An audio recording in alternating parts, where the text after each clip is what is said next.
नमस्कार दोस्तों, आज हम आपके लिए लेकर आए हैं मुंशी प्रेमचंद की कहानी ठाकुर का कुआं। आइए शुरू करते हैं। जोखू ने लोटा मुंह से लगाया तो पानी में सख्त बदबू आई। गंगी से बोला, ये कैसा पानी है, मारे बास के पिया नहीं जाता। गला सूखा जा रहा है और तू सड़ा पानी पिलाए देती है। गंगी दिन शाम पानी भर लिया करती थी। कुआं दूर था, बार बार जाना मुश्किल था। कल वो पानी लाई तो उसमें बू बिल्कुल ना थी। आज पानी में बदबू कैसी। लोटा नाक से लगाया तो सचमुच बदबू थी। जरूर कोई जानवर कुएं में गिरकर मर गया होगा, मगर दूसरा पानी आवे कहां से। ठाकुर के कुएं पर कौन चढ़ने देगा। दूर से लोग डांट बताएंगे। साहू का कुआं गांव के उसरे पर है, परंतु वहां भी कौन पानी भरने देगा। कोई तीसरा कुआं गांव में है नहीं। जोखू कई दिन से बीमार है। कुछ देर तक तो प्यास रोके चुप पड़ा रहा, फिर बोला, अब तो मारे प्यास के रहा नहीं जाता, ला थोड़ा पानी नाक बंद करके पी लूं। गंगी ने पानी ना दिया। खराब पानी पीने से बीमारी बढ़ जाएगी इतना जानती थी, परंतु ये ना जानती थी कि पानी को उबाल देने से उसकी खराबी जाती रहती है। बोली, ये पानी कैसे पियोगे, न जाने कौन जानवर मरा है, कुएं से मैं दूसरा पानी ला देती हूँ। जोखू ने आश्चर्य से उसकी ओर देखा। पानी कहाँ से लाएगी। ठाकुर और साहू के दो कुएं तो हैं, क्या एक लोटा पानी ना भरने देंगे। हाथ पांव तुड़वा आएगी और कुछ ना होगा। बैठ चुपके से, ब्रह्म देवता आशीर्वाद देंगे। ठाकुर लाठी मारेंगे, साहू जी एक के 5 लेंगे। गरीबों का दर्द कौन समझता है। हम तो मर भी जाते हैं तो कोई द्वार पर झांकने नहीं आता। कंधा देना तो बड़ी बात है, ऐसे लोग कुएं से पानी भरने देंगे। इन शब्दों में पड़बा सत्य था। गंगी क्या जवाब देती, किंतु उसने बहुत बदबूदार पानी पीने को ना दिया। रात के 9 बजे थे। थके मादे मजदूर तो सो चुके थे। ठाकुर के दरवाजे पर 10-5 बेफिक्रे जमा थे। मैदानी बहादुरी का तो अब ना जमाना रहा है ना मौका। कानूनी बहादुरी की बातें हो रही थीं। कितनी होशियारी से ठाकुर ने थानेदार को एक खास मुकदमे में रिश्वत दी और साफ निकल गए। कितनी अक्लमंदी से एक मार्के के मुकदमे की नकल ले आए। नाजिर और मुहतमिम सभी कहते थे नकल नहीं मिल सकती। कोई 50 मांगता, कोई 100। यहाँ बेपैसे कौड़ी नकल उड़ा दी। काम करने को ढंग चाहिए। इसी समय गंगी कुएं से पानी लेने पहुंची।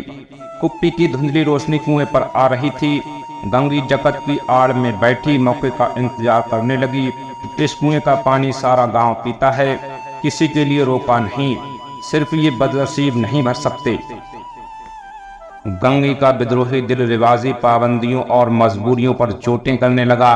हम क्यों नीच हैं और ये लोग क्यों ऊंच हैं। इसलिए कि ये लोग गले में तागा डाल लेते हैं। यहाँ तो जितने हैं एक से एक छठे हैं। चोरी ये करें, जाल फरेब ये करें, झूठे मुकदमे ये करें। अभी इस ठाकुर ने तो उस दिन बेचारे गड़दी की भेड़ चुरा ली थी और बाद में मारकर खा गया। इन्हीं पंडित के घर में तो 12 मास जुआ होता है। यही साहू जी तो घी में तेल मिलाकर बेचते हैं, काम करा लेते हैं, मजूरी देते नानी मरती है। किस किस बात में हमसे ऊंचे हैं। हम गली गली चिल्लाते नहीं कि हम ऊंचे हैं, हम ऊंचे। कभी गांव में आ जाती हूँ तो रस भरी आंख से देखने लगते हैं, जैसे सबकी छाती पर सांप टूटने लगता है। परंतु घमंड ये कि हम ऊंचे हैं। कुएं पर किसी के आने की आहट हुई। गंगी की छाती धक धक करने लगी। कहीं देख लें तो गजब हो जाए, एक लात भी तो नीचे ना पड़े। उसने घड़ा और रस्सी उठा ली और झुककर चलती हुई एक वृक्ष के साय में जा खड़ी हुई। कब इन लोगों को दया आती है किसी पर। बेचारे महंगू को इतना मारा कि महीनों लहू थूकता रहा। इसीलिए तो कि उसने बेगाव ना दी थी। इस पर ये लोग ऊंचे बनते हैं। कुएं पर स्त्रियां पानी भरने आई थीं। इनमें बात हो रही थी। खाना खाने चले और हुक्म हुआ कि ताजा पानी भर लाओ, घड़े के लिए पैसे नहीं हैं। हम लोगों को आराम से बैठे देखकर जैसे मर्दों को जलन होती है। हाँ, ये तो ना हुआ कि कलसिया उठाकर भर लाते। बस हुक्म चला दिया कि ताजा पानी भर लाओ, जैसे हम लौंडियां ही तो हैं। लौंडियां नहीं तो और क्या हो तुम। रोटी कपड़ा नहीं पाती, 10-5 रुपए भी छीन झपट कर ले ही लेती हो, और लौंडियां कैसी होती हैं। मत लजाओ दीदी, छिन भर आराम करने को जी तरस कर रह जाता है। इतना काम किसी दूसरे के घर कर देती तो इससे कहीं आराम से रहती। ऊपर से वो एहसान मानता। यहाँ तो काम करते करते मर जाओ, पर किसी का मुंह ही सीधा नहीं होता। दोनों पानी भरकर चली गईं तो गंगी वृक्ष की छाया से निकली और कुएं की जगत के पास आई। बेफिक्रे चले गए थे। ठाकुर भी दरवाजा बंद कर अंदर आंगन में सोने जा रहे थे। गंगी ने क्षणिक सुख की सांस ली। किसी तरह मैदान तो साफ हुआ। अमृत चुरा लाने के लिए जो राजकुमार किसी जमाने में गया था, वह भी शायद इतनी सावधानी के साथ और समझबूझकर ना गया हो। गंगी दबे पांव कुएं की जगत पर चढ़ी। विजय का ऐसा अनुभव उसे पहले कभी ना हुआ था। उसने रस्सी का फंदा घड़े में डाला, दाएं बाएं चौकन्नी दृष्टि से देखा, जैसे कोई सिपाही रात को शत्रु के किले में सुराग कर रहा हो। अगर इस समय वो पकड़ ली गई तो फिर उसके लिए माफी या रियायत की रत्ती भर उम्मीद नहीं। अंत में देवताओं को याद करके उसने कलेजा मजबूत किया और घड़ा कुएं में डाल दिया। घड़े ने पानी में गोता लगाया, बहुत ही आहिस्ता, जरा भी आवाज ना हुई। गंगे ने 2-4 हाथ जल्दी जल्दी मारे। घड़ा कुएं के मुंह तक आ पहुंचा।